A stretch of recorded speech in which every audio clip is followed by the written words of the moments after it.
Hey everybody, welcome back to Watch It Played. My name is Rodney Smith and this is Pep McDonald, and we're here to continue our playthrough of Guild Ball. We're going to call this one the Pep episode, I think. The Pepisode. The Pepisode, because I've activated quite a few of my characters already. I think you still have 7 or 8 of them to go. Maybe not that many. I think 4? 4. 4. but yeah, I have a lot ahead. It feels like a lot. So thankfully I got some help this time. I think I really needed it. I am getting stuck in the scrum over here with you, and I don't really want to go toe-to-toe with the Brewers in a brawl, honestly. Yeah, I really want to know. So which character are you going to be activating first? Well, Travis Fights Dragons got the most votes. That's an awesome name. It's a pretty great name. I would have felt more confident said Travis Fights Brewers, but we'll go with that. And Matt Hart also proposed a suggestion. We're going to kind of meld the two of them together here. We do that every time. Every time. And so he wants me to start with Flint. So let's go to the table and see what we're going to do. Perfect. Matt suggested that I forego Flint's movement to remove the knockdown condition. So we'll start by doing that. An important thing to note is that although Flint is within 1 inch of the ball, I can't just snap it to him after standing him up. The ball can only be snapped when it's placed within 1 inch of a model, or if you move while within 1 inch of it. Unfortunately, I forfeited my standard advance to stand up. However, I'm going to dodge right now, so at the start of that, I'll snap the ball to Flint. This move is going to come from spending one of his influence to perform Where'd They Go, a character play that allows him to dodge 4 inches. And this is important because he's going to move out of Tapper's melee zone, but a dodge doesn't trigger parting blows. So Flint will end up here after making that reposition. One of the differences between Matt's and Travis's suggestion was whether or not I should spend the momentum point to remove all my conditions and then stand up. But I think Matt was concerned that I might not roll very well, a fair concern, and so he wanted me to save the momentum point to be able to use along with the kick that I'm about to make to Mallet. Flint would normally get 4 dice when making a kick, but he's also within the 4-inch aura of Mallet's Football Legend ability, which will give him a bonus to the number of dice he rolls as well as the distance. Although I think they're close enough, the distance won't really matter here. And then I'm going to spend one of my momentum points in order to activate bonus time, which will give me another die to roll for a total of 6. And you might need those. Why is that, Pep? Because normally you'd need to roll a 4 or more for the pass to succeed, but because Mallet's within melee range of Tapper, your target number is going to go up by 1. You're going to have to roll 5 or higher. Oh, Pep, I got to be able to do this. I need this. What? Oh, are you kidding me? Oh my goodness, this is devastating. Oh, you're rolling like I do. These are all misses. Tapper really did his job here because look, these would have been successes. It's that hook. It's that hook. All right, well, I had to spend an influence when I made that pass. I really hope it ends up with Tapper because then it'll actually mean he hooked the ball to himself. I do not wish that, but we do have to roll a scatter right now. Travis, I know so much hung in the balance on me making that roll. I am sorry to let you down. For the scatter, I need to roll the direction first. This 6 is going to be terrible because that means the ball is going to be scattering in this direction most likely. Here we go with the distance. That's not so bad. That's not so bad. So now we're going to measure 1 inch in this direction and then draw a line from this point back to where the ball came from. And that's the line that this is going to pass through. So we're going to have the possibility of some interceptions here. Well, if there's a happy ending to this story after doing the measurements, the ball path will first pass by Mallet, which means I have the option of intercepting it. Do you wish to? I do wish to. The unfortunate thing is because this wasn't a successful pass, I don't gain a momentum point. I can't do the pass and move, which I had intended to do, because with that, I could have moved Mallet another 4 inches and then potentially, on his next activation, been within kicking range of making a shot on goal. That is not going to happen. Well, that is going to end my turn, Pep. Back over to you. Well, Pep, as I attempt to recover here from that last turn, wiping the tears from my eyes, who is it you plan to activate? It's Friday. Okay, well, that made me smile at least. I feel a little better now. What's Friday going to do? She's going to activate Shadow-like, which is going to give her a 2-inch dodge. Now, this is something she has to do at the start of her turn only, right? That's right, and that'll put her right about here, which is still a good position, I think. Next up, she's going to use another character trait. Which one now?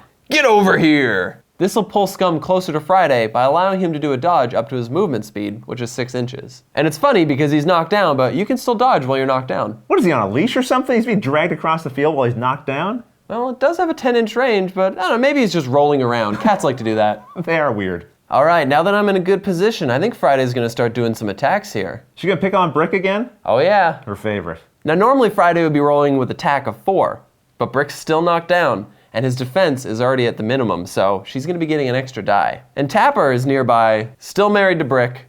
They're not married. Don't get ahead of yourself. They're just engaged. They're just engaged, right? Right. So another die for that. That's right. Now, unfortunately, Scum is still knocked down, so Scum won't be providing any bonus. Now, you're rolling 6 dice, but I have proved it's very possible to still miss. Unfortunately, my defense is 2 or higher, so you'd have to roll all 1s to miss. I don't think that's going to happen. I don't think so either. Well, let's find out.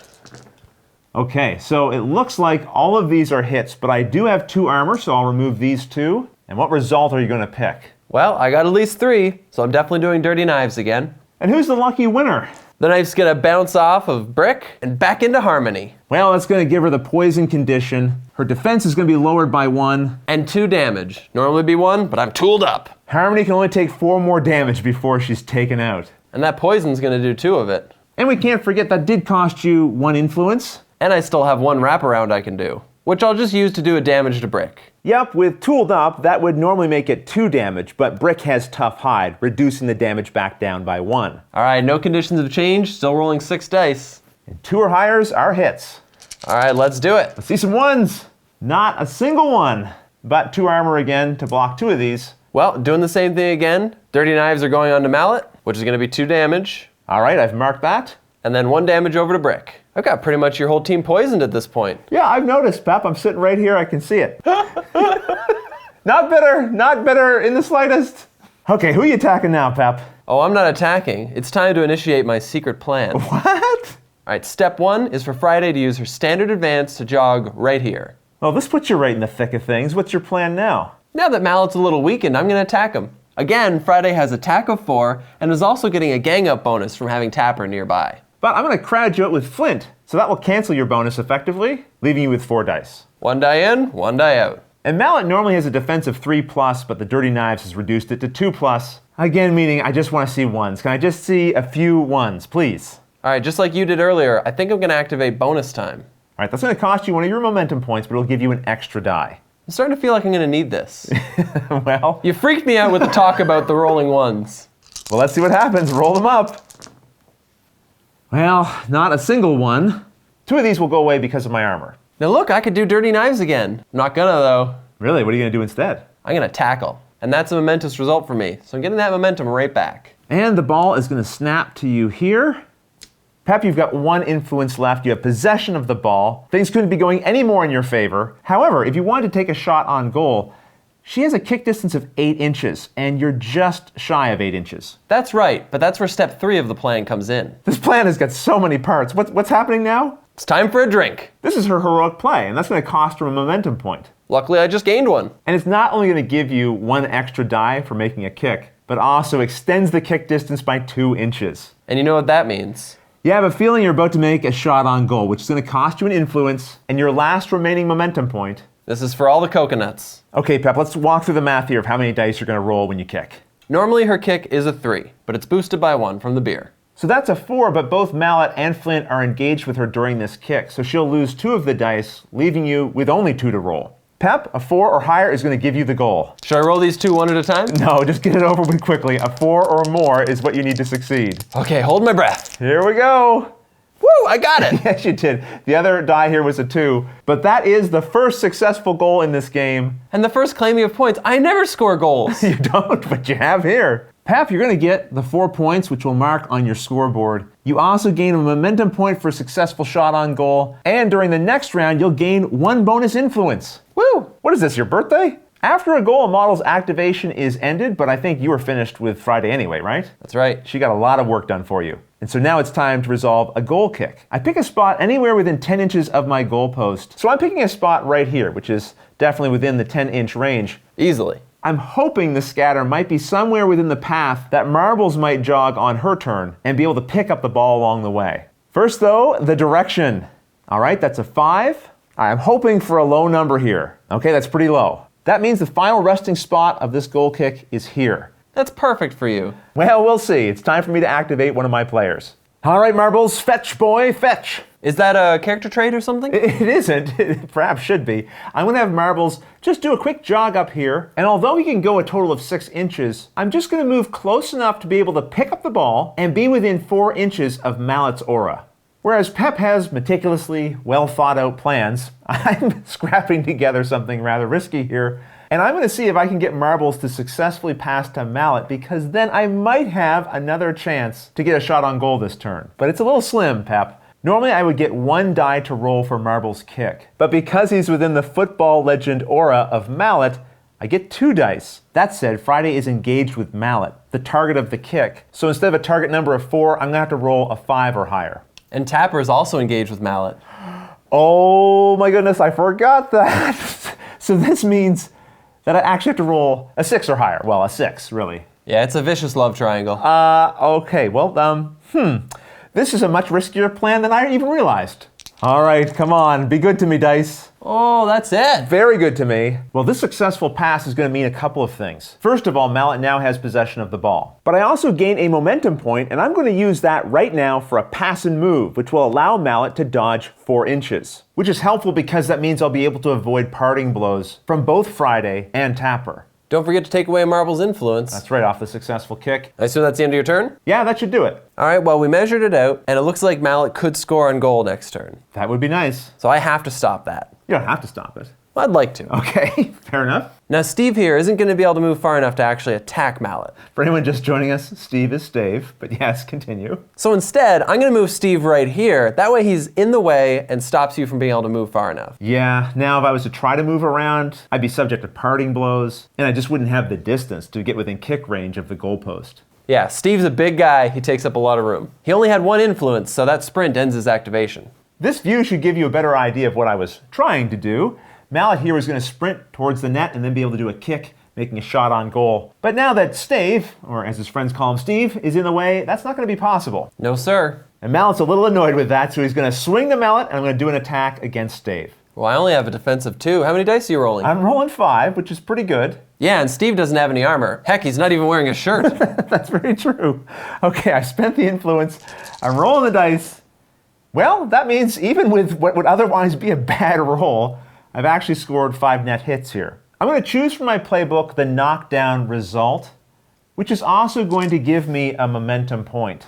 Pep, I think I'm going to take another swing at you, or at Steve anyway. And I'm knocked down, so normally I'd lose defense, but instead, since I'm already as low as I can get, you're going to get an extra die. All right, rolling 6 dice this time. Oh-ho! Well, look at this. I did roll some misses here. These 2 ones can be ignored for 4 net hits. And again, I got no armor to speak of. Well, I have a couple of choices here. I could do 3 points of damage to you, but I would like the momentum point, which would mean maybe doing 2 damage. I have tough hide as well, so it'd only be 1. Maybe I'll do a push then, just to get you a little bit out of the way. Before I do anything else, I'm going to spend 1 of my momentum points to perform Take a Breather, which I can use to remove all the conditions from my figure. So this poison token is going away. With my last 2 momentum points, I think I'll also use Come On Mate, which allows me to target one of my friendly models within 8 inches and remove all their conditions. Or I could heal 4 wounds. I'm going to target Brick though, so he can stand up and remove that poison. 2 for 1. And then to wrap up Mallet's turn, I'm going to have him jog 4 inches towards the goalpost. And that's going to end Mallet's activation. Our secondary mascot, Scum, has learned a lot. What do you mean secondary? Well, Steve's the mascot. You're still insisting on that, aren't you? Scum is just some cat that wandered onto the pitch. You know, someday he'll be our mascot. He's in training. He's the mascot in training. All right, fine. He's got to learn to carry around kegs of ale. Okay, fair enough. All right, anyway, as I was saying, Scum has learned a lot from his time with Friday. Right. Which means he knows how to be a little bit shadow-like as well. So he can also make a 2-inch dodge at the start of his turn. And this will leave Scum engaged with Harmony. Well, not quite. He's knocked down. That's true. I will need to forego my regular movement on the turn to get rid of that knockdown token. Well, now you're in a position to do something. And I'm going to attack. Pep, this is going to cost you your only influence on Scum. How many dice do you get to roll? My base is 4 and there's no modifiers. I think that's it. Normally you need to roll a 5 or higher to score a hit, but the Dirty Knives means 4 or higher will do the trick. I just got to roll it. All right, well this one's a little off edge. Oh, that was a 1. Well, Pep, you have 1 success, and I don't have any armor. That's going to be 1 damage then. Harmony now has only 3 health left on her track. And that 2 poison damage at the start is going to make things a little messy for you. She's not going to last very long into the next round. But that ends Scum's activation, right? That's right. Hooper's just kind of doing his own thing. He's just going to move up to about there. Didn't even bother to measure that. It's such a short movement. He's a little bit of a loner, huh? Doing his own thing? He's doing his own thing. So tell us, why is he hanging out back here instead of joining his teammates and bashing my players all over the place? You're so far over there, and I mean, if you score, you got nothing on this side of the field. I'll just kick over here. That's actually true, yeah. If you send it over here and he can pick it up, I got none of my guys to stop him from running to the goal. Yeah. Pep's always got a plan. So are you going to use this influence? No, got nothing to do with it. Okay, well, I think that's going to end this turn. Now that we're in the end phase, just a little bit of cleaning up to do. We'll remove any remaining influence and ongoing effects. Well, now we're starting a new turn, and it's the initiative phase, so we're each going to roll one die. Well, I've retained my streak of rolling really well. I tried to take Mallet out there. You did try to take Mallet out. Kind of nicked him a little bit. You got a 6, I got a 1, and you do have one momentum point here, so technically a 7. You get to decide who's going first. And while you do that, I'm just going to push the ball back into contact with Mallet so it's clear. And I do have possession. Well, Pep, we're all very interested to hear who is going first. I'm going to let you go first this time. Well, all right. That means you're going to get to have this fancy new momentum point. Bum, bum, bum. I'm a little jealous, actually. I would like to have that because then Mallet could use it to take a shot on goal. Well, unfortunately for you, I have it. You do have it. But I get to assign my influence first, so I'll go back to the table and we'll do that now. Actually, I'm getting a bit ahead of myself. First, I have to resolve these poison conditions. Harmony's taking 2 damage, and that means she can only take 1 more before she's taken out. And Flint's going to suffer 2 damage from poison as well. So now I'll assign my influence, and I think this is how I want to divide things up. So now, Pep, it's your maintenance phase, but you don't have any conditions to resolve, so you can just assign your influence. And don't forget, you get 1 bonus one because of the goal that you scored. All right, I think if I assign them something like this, that'll about do it. Okay, sports fans, Mallet is going to try to be a little more successful. We're going to do an attack right away against Spigot. Normally, I would have 5 dice to attack with, but Brick is also engaged with Spigot, so I'll get 6 dice. And if you're thinking, wow, that's a pretty big distance between these 2 players,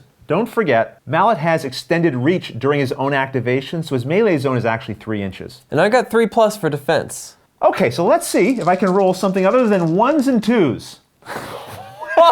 Can you believe this? I love it! What is going on? How much armor do you have, Pep? I have an armor of 1. Okay, so along with these 3 horrible rolls, we'll also remove this one. I have 2 net hits. Ultimately, I'm just trying to get some momentum here. Oh, no matter what you do, you get momentum. I'm getting that at least. I think I'll choose the GB result in this case, actually. It might be hard to tell, but this does also provide a momentum point. I'm going to spend that on the character play singled out. So I'll put this token here on Spigot. What's that do? Well, friendly models will now gain +2 tack against the target enemy model. Oh no. It's going to make him a little easier to beat up. Speaking of which, I think I might attack him again, which is going to cost me another influence. There's nothing I can do about it. Well, this time I'm rolling 8 dice because of the singled out effect. That's crazy. Well, don't worry, I'll roll a bunch of 1s and 2s, I'm sure. Or not. Or not this time. So this one is a miss, and this one I'll remove for armor. That's going to leave me with 6 net hits. This time I'll choose the knockdown result. That is going to give me another momentum point. And for the wraparound damage, well, I'll just do 1. His first injury. My entire team has a total of 3 damage on them now. I'm going to move Mallet to here with a quick jog. That's going to put him within range to be able to make a shot on goal. Mallet's kick stat is 2 dice at 6 inches. But his football legend ability is an aura, and he's affected by his own aura. All models are affected by their own friendly model auras unless specified otherwise. So I'm actually rolling 3 dice and have a kick distance of 7 inches. Easily within range? Easily within range, but I have to roll 4 or higher on one of these dice. And normally I'd be more confident than I'm feeling now. Please don't miss Mallet.